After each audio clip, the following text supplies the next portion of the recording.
Hi అందరూ ఎట్లున్నారు? Welcome back to my channel మా ఇంటి వంటలు వ్లాగ్స్.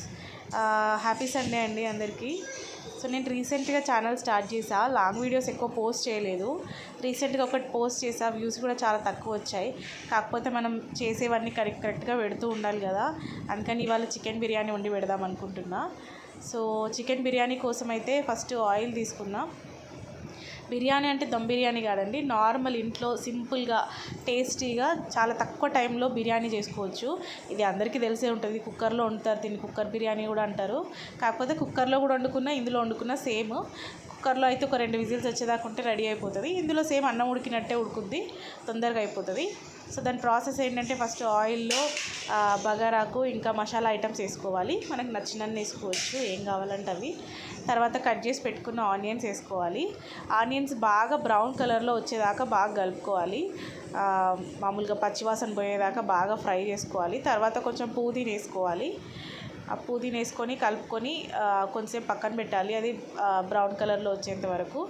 వచ్చిన తర్వాత చూడండి, ఆనియన్స్ ఇట్లా బ్రౌనిష్ కలర్ రావాలి, ఇంకొంచెం కూడా బ్రౌన్ కలర్ రావాలి.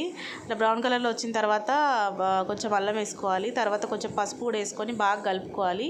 కొంచెంసేపు అది ఫ్రై అవ్వనివ్వాలి. ఫ్రై అయిన తర్వాత టమాటాలు కట్ చేసుకున్నాం కదా, మనం కట్ చేసి పెట్టుకున్న టమాటాలను కూడా వేసుకుందాము. ఈ బిర్యానీకి టమాటాలు ఎందుకు అనంటే, ఇది జస్ట్ చికెన్ కర్రీలా వండి రైస్ వేసుకుని వాటర్ పోసేసుకుంటే చికెన్ బిర్యానీ రెడీ అయిపోతుంది. సింపుల్ చికెన్ కర్రీ స్టైలే, కాకపోతే దాంట్లో మనం బిర్యానీ యాడ్ చేస్తాం, రైస్ యాడ్ చేసి దాన్ని బిర్యానీ చేస్తున్నాం. సో అట్లా టమాటాలు కూడా ఉడికిపోయిన తర్వాత కొంచెం సాల్ట్ వేసుకోవాలి. కొంచెం సాల్ట్ వేసుకొని కలుపుకున్న తర్వాత చికెన్ ముక్కల్ని ముందు రోజు నైట్ మ్యారినేట్ చేసి పెట్టుకున్నాను నేను. సో ఆ చికెన్ని కూడా వేసేసి బాగా కలుపుకోవాలి అది దగ్గరకు వచ్చేంత వరకు. ఇట్లా కొంచెం కారం అయితే వేసుకోవాలి. బాగా కారం వేసుకున్న తర్వాత కలుపుకొని మూత పెట్టుకోవాలి ఒక 10 నిమిషాలు. అవి బాగా దగ్గరకు వచ్చిన తర్వాత కొంచెం కర్డ్ యాడ్ చేద్దాం.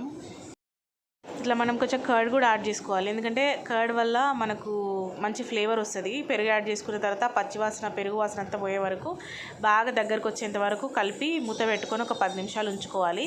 ఈ లోపల మనం చికెన్ మసాలా, కొత్తిమీర, ఇంకేమైనా వేసుకునేవి ఉంటే కూడా అన్నీ వేసుకొని కలుపుకొని మూత పెట్టుకోవాలి. ఉడికిపోయింది చూడండి. ఇట్లా ఉడికిపోయిన తర్వాత మనం రైస్ వేసుకోవాలి. ఒక గ్లాస్ బాస్మతి రైస్ తీసుకున్నా, ఒక అరగంట ముందు మనం నానబెట్టుకోవాలి. నానబెట్టుకొని తీసుకొని డైరెక్ట్గా అందులో వేసుకొని ఒక గ్లాస్ రైస్కి ఒక గ్లాస్ వాటర్ పోసుకోవాలి. నా కూతురు తింటుంది కాబట్టి కొంచెం మెత్తగా చేద్దాం అనుకున్నాను, అందుకే నేను 1.5 గ్లాస్ పోసుకున్నా. సో అట్లా 1.5 గ్లాస్ పోసుకొని కొంచెంసేపు కలిపి అందులో కొంచెం కొత్తిమీర యాడ్ చేసేసి మూత పెట్టుకోవాలి.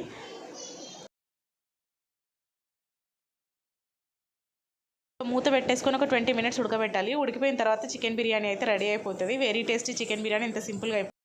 ఉడికిపోయిన చికెన్ బిర్యానీ సర్వ్ చేసుకోవడమే, ఇంత ఈజీ. నచ్చితే లైక్ చేయండి, సబ్స్క్రైబ్ చేసుకోండి. Thank you.